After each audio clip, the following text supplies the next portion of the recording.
Hola a todos. Bueno, vamos a continuar con el estudio, la exposición de la Constitución. Vamos ya por la sección segunda del capítulo segundo del título primero de la Constitución. En concreto, este se llama de los derechos y deberes de los ciudadanos. Como siempre les digo, pueden seguir lo que les voy a hablar por vuestra Constitución, vuestros apuntes, o pueden dirigirse a mi Instagram, @otocompi. En el perfil tengo ahí un enlace a la carpeta compartida donde cuelgo los apuntes de todos los vídeos y audios.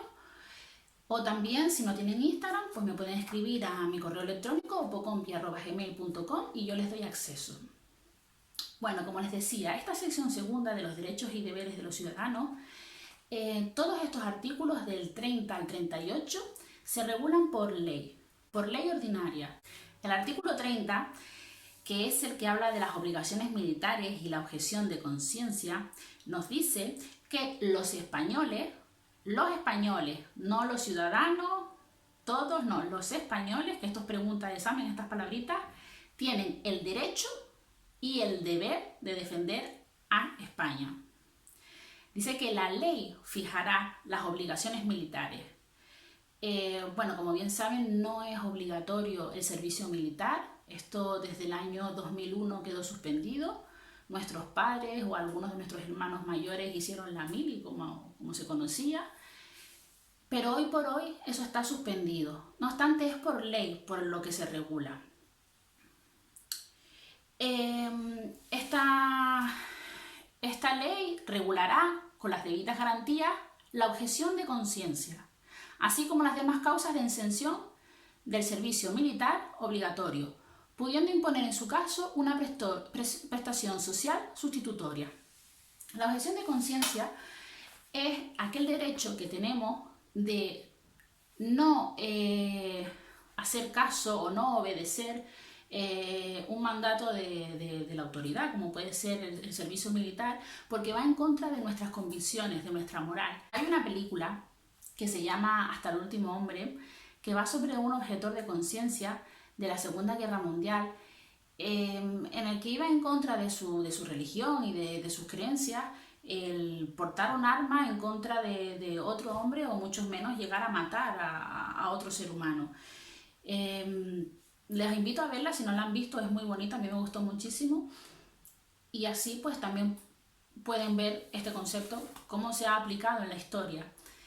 Bueno, hoy por hoy, como no es obligatorio el servicio militar, pues no se dan estas peticiones de objeción de conciencia, pero como dice la Constitución, pues si el servicio militar va en contra de tus convicciones, de tu religión, entiendo que eso tienes que demostrarlo, pues en su caso se puede imponer una prestación social sustitutoria.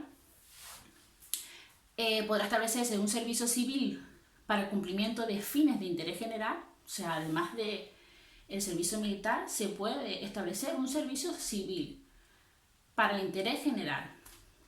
Y mediante ley, como todo lo de esta sección, podrán regularse los deberes de los ciudadanos en caso de grave riesgo, catástrofe o calamidad pública. El artículo 31 habla de los principios del sistema tributario. Dice, todos contribuirán, todos.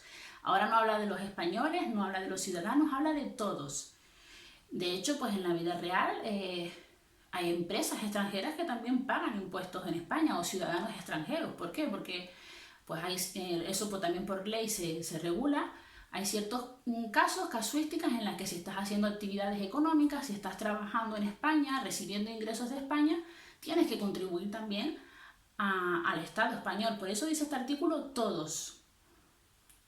Entonces, todos contribuirán al sostenimiento de los gastos públicos de acuerdo con su capacidad económica, mediante un sistema tributario justo, inspirado en los principios, esto es pregunta de examen, principios de igualdad y progresividad, que en ningún caso tendrán alcance confiscatorio.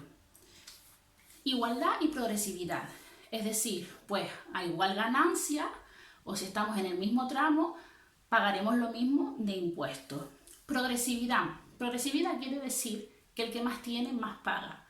Pero no solo es, si hablamos en términos de porcentaje, por poner un ejemplo, si yo gano X, pago un 2%, si yo gano Y, el 2% es mayor, no. es que el que gana más, también ese porcentaje aumenta. O sea, el que ganaba X y ganaba un 2%, igual el que gana X y gana más, pues tiene que pagar un 5%. Por poner un ejemplo y no ir a todos reales. En ningún caso tendrá alcance confiscatorio. ¿Eso qué quiere decir? Que el que tengamos que contribuir para el sostenimiento del Estado no quiere decir, no va a tener una finalidad de quitarte tus bienes, de quitarte tu dinero, de quitarte lo que tú has conseguido. Nos sigue diciendo en el punto 2 que el gasto público realizará una asignación equitativa de los recursos públicos y su programación y ejecución responderán a los criterios de eficiencia y economía. Esto también puede ser pregunta de examen. La programación y la ejecución del gasto público corresponde a dos criterios, al de eficiencia y al de economía. Y solo podrán establecerse prestaciones personales o patrimoniales de carácter público con arreglo a la ley. En el artículo 32 es el que habla del derecho al matrimonio, dice que los hombres y las mujeres somos iguales y tenemos igualdad jurídica para contraer matrimonio. La ley, de hecho hay una ley, que es la que regula el matrimonio, la edad, a qué edad nos podemos casar, la capacidad, no todos somos jurídicamente capaces para contraer matrimonio, pues hay una persona que es incapaz por alguna enfermedad mental, por lo que sea. Lo regula la ley. ¿Quién está capacitado para contraer matrimonio? Los derechos y deberes de los cónyuges, las causas de separación y de disolución y sus efectos. El artículo 33 nos habla sobre la propiedad privada, el derecho que tenemos a tener propiedad privada y la función social. Se reconoce el derecho a la propiedad privada y a la herencia, es decir, a heredar lo que nuestros antepasados, nuestros padres, nuestros abuelos han ganado y han construido. La función social de estos derechos delimitará el contenido de acuerdo con las leyes. Nadie puede ser privado de sus bienes y derechos sino por causa justificada de utilidad pública o interés social, mediante la correspondiente indemnización y de conformidad con lo dispuesto en las leyes. Vale, es decir, la única forma en la que nos puedan quitar nuestros bienes es por un fin social, por el interés general. Esto se ve cuando construyen una carretera o va a pasar por ahí algún transporte público, un tren, y lo que quieren pasar pasa justo por tu casa o por tu terreno o por tu propiedad.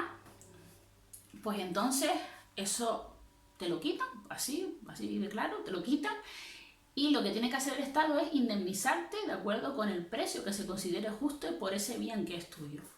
El artículo 34 habla sobre el derecho de fundación. Se reconoce el derecho de fundación para fines de interés general con arreglo a la ley. Y luego en el punto 2 nos remite a que se va a aplicar lo mismo que para las asociaciones, lo que nos decía en el artículo 22 en los artículos 2 y 4. Es decir, que las fundaciones que persigan fines o utilicen medios tipificados como delitos serán ilegales, igual que en las asociaciones, y que las fundaciones solo pueden ser disueltas o suspendidas en sus actividades en virtud de resolución judicial motivada. El artículo 35 habla sobre el derecho y el deber de trabajar. De hecho, en este artículo dice, todos los españoles, ahora habla de los españoles, tienen y ponen primero el deber de trabajar y contribuir, y el derecho al trabajo, a la libre elección de su profesión u oficio, a la promoción a través del trabajo y a una remuneración suficiente para satisfacer sus necesidades y la de su familia, sin que en ningún caso pueda haber una discriminación por razón de sexo. Y la ley regulará el estatuto de los trabajadores. En el artículo 36 habla de los colegios profesionales. La ley va a regular las peculiaridades propias del régimen jurídico de los colegios profesionales y el ejercicio de las profesiones tituladas, pues el colegio oficial de médicos, colegio oficial de arquitectos, colegio oficial de abogados, todo eso hay una ley que lo regule. Y como pasaba cuando vimos los artículos de los sindicatos y de los partidos políticos, la estructura interna de los colegios profesionales y su funcionamiento deberán ser democráticos. En el artículo 37 habla sobre el derecho a la negociación colectiva. La ley va a garantizar ese derecho de negociación colectiva entre los representantes de los trabajadores y los empresarios.